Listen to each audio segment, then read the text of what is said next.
They still face RG3 and that tremendous offense 2 more times this season. The Dallas Cowboys cannot afford a big-time loss like this early on in the year. The Dallas Cowboys, you don't know what you're getting out of this team. Phil, it's hard to just get a grasp on this guy.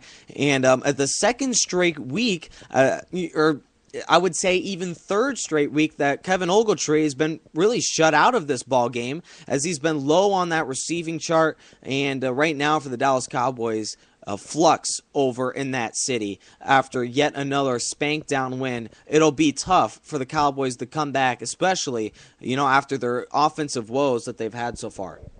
Yeah, as many Dallas Cowboy games as I watch, which is a lot considering I'm an Eagles fan and I need to know what my division rivals are doing. I watch these games, and really the only two offensive players, DeMarco Murray is a very good player, but, he's still young. It's hard to put a lot on his shoulders. Really the only receivers that are playing well and playing hard for Tony Romo tend to be Miles Austin and Jason Witten. It doesn't seem that Dez Bryant is really in it. And, yeah, Kevin Ogletree had that one big game against the Giants to open up the year. But, you can go back to the show that we did on that one. I didn't really think that was saying much for Kevin Ogletree. The Giants had their fourth and fifth string cornerback, on him due to injuries in that game. He's not a game breaker. He's someone, who capitalized on an opportunity that was given to him, and, he has every right for doing so. But this is a team that, only half of those offensive playmakers are really playing up to their potential right now. And obviously, during the off season, it was an issue, and now heading over to 1 month, we're going into October, and it's still an issue for the big-time receiver for Dallas.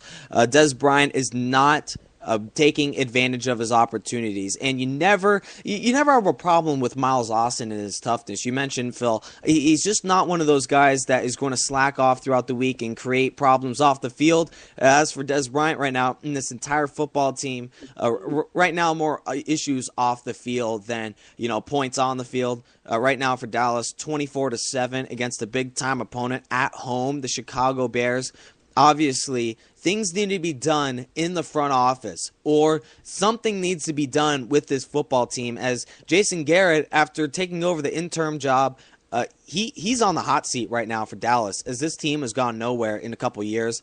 And after the dominating 2010, 13-3, they've gone nowhere as a football team. And Jerry Jones as well, seemingly his entire squad every year has that kind of over-the-head skepticism. And right now on the field, there's no reason why that skepticism won't continue. Dallas, another disappointing performance right now. Will they be able to respond, Phil, after trailing 24-7? Well, crazier things have happened in this league. It's why you play these games. No one expects, as we're going to get to later, for, Arizona to be 4-0. Nobody expects New Orleans to be 0-4. So really, you never fully know, if anyone's going to cough up, a 24-7 lead, it would be the Chicago Bears. No offense to any Bears fans out there. But, I think, with the way the Bears are playing, they're not playing lights out. But the Cowboys would have to have a complete turnaround to come back in this game. I would be very shocked if the Bears give this game up. We mentioned, Phil, as the Dallas Cowboys receivers not taking advantage of their opportunities. The same cannot be said over in Atlanta. Now, the Falcons at 4-0, they were in desperation mode with under a minute to go. The situation here, trailing by a point with 50 seconds to go. Matt Ryan trailing on his own 1-yard line. 27-28 score, throws a bomb.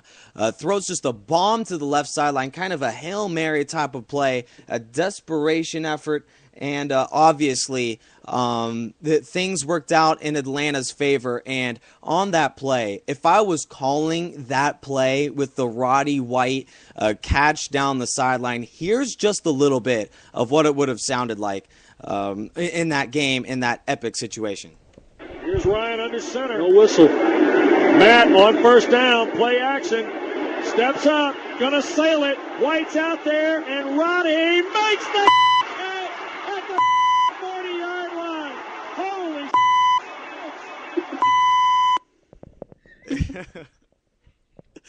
Absolutely one of those situations where the Falcons got away with a big-time win, and Roddy White, perhaps the receiver of the year, certainly has gotten a little happy after that kind of play. And certainly, I don't know if I would have swear that much on the air. I don't believe I would have. Yeah, that was sailor action on that one. The Falcons win big, and now is about time where we take a look at the best 4-0 team in the league.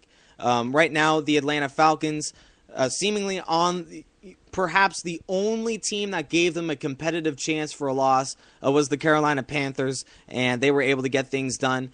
Phil, as we round out the 4-0 teams, Arizona Cardinals at 4-0. They're a dominant defense, and as long as Kevin Cobb can get things done, they're a good squad and certainly a playoff contender. Atlanta Falcons, we expected them to be in the playoffs already, have an easy schedule, and it certainly proved tapped during the first 4 weeks. And then the third team that is 4-0, the Houston Texans, a pounding team. They have 2 thumpers in the backfield and the defense that can flat out ball. Phil, what is the best 4-0 team in the league? Putting you on the hot seat right now. What's the best 4-0 team in all of football?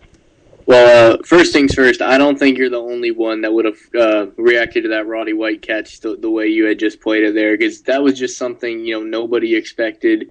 You think it'd have to be a miracle for Matt Ryan to drive down the field to put them in field goal range, and that was exactly what it was. It's a total lapse in coverage on the way to Atlanta Falcons being 4-0. And looking at these 3 teams that we have left, you got Houston Texans, Atlanta Falcons, and Arizona Cardinals. Call me a hater, call me bitter because they beat the Eagles. I just don't believe in the Cardinals. I totally agree that they have a very good defense.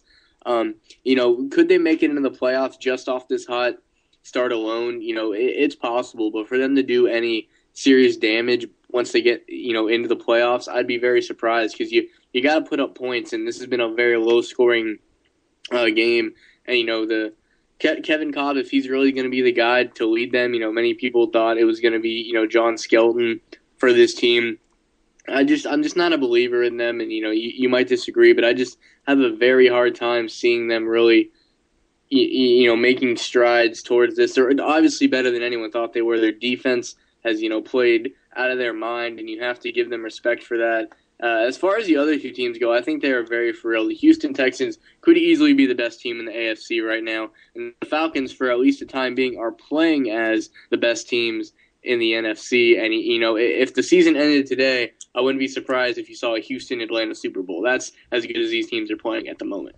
Absolutely. And for the Atlanta Falcons, perhaps the most impressive wins throughout the first 4 weeks. Obviously, the Houston Texans not wowing you on the scoreboard, but certainly getting things done.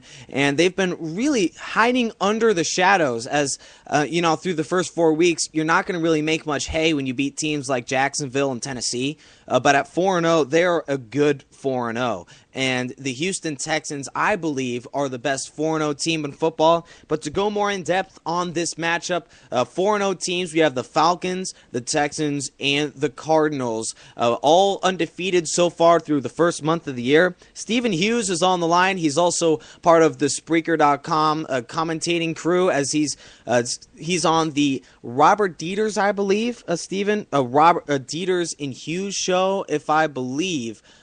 Stephen, what do you have on this, on this question between 3 4-0 teams, and which one is certainly the best? First, I want to just thank you for letting me be on your show, guys. Nick, you've been on the Deets and Stevens All Sports Show before numerous amount of times, and it's great to be on here. And then also, you're talking about the 4-0 teams. I've been looking at some info on all 3 of these teams. I got 2 little awards to be given out. There's the most surprising, and you probably know which is going to be given to, and then the most impressive team out there. And then the most surprising is Arizona, obviously. 4-0 in the AFC West. That's a bit of a surprise, especially in the division where analysts across the NFL have been saying the Niners will win this division. Niners are not just right behind them. They're 3-1. But Arizona, they're just having the greatest start to the season. But the concern I have for Arizona is their offense. The offense has been lacking of yards. They are 31st in the NFL in total offensive yards with 271, and their rushing game is 30th. So that's a concern that Arizona needs to be aware of possibly, and then you get started, especially with Kevin Cobb who we've been seeing a little bit of what we were supposed to see a few years ago when he came from Philadelphia. So hopefully he gets his game back up. But it's been mainly the defense for Arizona has been the reason why they're pretty much 4-0. Really shutting down the New England defense at Gillette Stadium in Week 2. Daryl Washington, his third season out of TCU, the inside linebacker, he has 34 tackles already in the season, 3 sacks. So he's pretty much leading the way, especially with the veteran leadership with Darnell Dockett. And Arizona's the surprise team. And then the best team, I'm going to give it to Atlanta. Houston, the reason why I don't give Houston this award is because their schedule has been looking pretty easy this year. They have played Miami Week 1, Jacksonville Week 2, Denver, which is an okay team. They have Payne May. That pretty much makes them good. Yeah, they're in transition. Yeah, go ahead, Steven. And, Tennessee is just, like, those teams, 2 of them are in division games. And with Houston, they're in a weak division in the AFC. I think it's the South, and AFC South very lacking in quality. The Colts, they're in major rebuilding mode. Plus the fact that you were mentioning Chuck Logano, he has leukemia. He'll be out possibly for the rest of the season. That's a disappointment already from the Colts management. The Jaguars, they're in rebuilding stages. Blaine Gabbert is very inconsistent. And then the Titans, they don't know who to pick for their quarterback, Matt Hasselbeck or Jake Walker. Jake Walker has done okay. The only good thing about the Titans is that they beat the Lions this week, surprisingly. And, I like the Texans. They have a very good ball club. They have a good quarterback in Schwab. And then Foster, obviously one of the best running backs in the league. And then Andre Johnson, one of the best wideouts, but he is injury prone. That's the problem.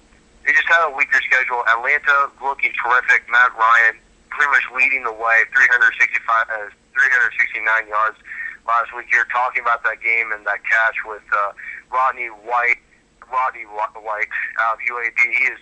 He's the leader of the offense, the veteran leader. Matt Ryan, he's still a little bit young. This is his 4th season out of BYU. That's the reason why I call him still a young guy. But I give Atlanta the nod for most impressive.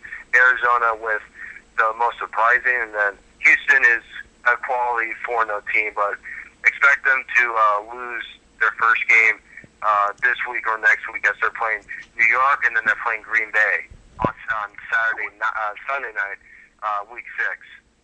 Absolutely, Steven. I agree with all your points. And obviously, with the triplets, as long as the Texans have Johnson, they also have Arian Foster and Schaub. As they're all healthy and ready for the playoffs, this will be a team to reckon with, partner. They've only gotten better in the offseason. And this team was perhaps one Ed Reed interception away from the championship game last year. Certainly a team to reckon with over in the NFC or AFC. Thanks, Steven, for your time, and obviously much appreciated, as he has the Atlanta Falcons, surprisingly, as the most impressive team after Week 4. Yeah, I definitely agree with him. You look at the differences between, Atlanta Falcons and the Houston Texans. He hit the nail on that. The biggest difference, the Falcons have had a tougher schedule. They definitely have more, you look at who Houston's played, the Jacksonvilles and Miamis of the world. Obviously they've taken care of business, which is what you have to do against these teams. I'm not saying they might not end up the best team, but if you're looking at just this 4-game slate, you obviously got to give it to the Falcons because they have had the tougher road. The Atlanta Falcons, 3rd in the NFL in points per game. The defense also coming along 9th in that category with only 19 points allowed. That's going to get it done in the NFL. And 1st in the NFC South with a 4-0 record. Certainly the Atlanta Falcons, something to reckon with.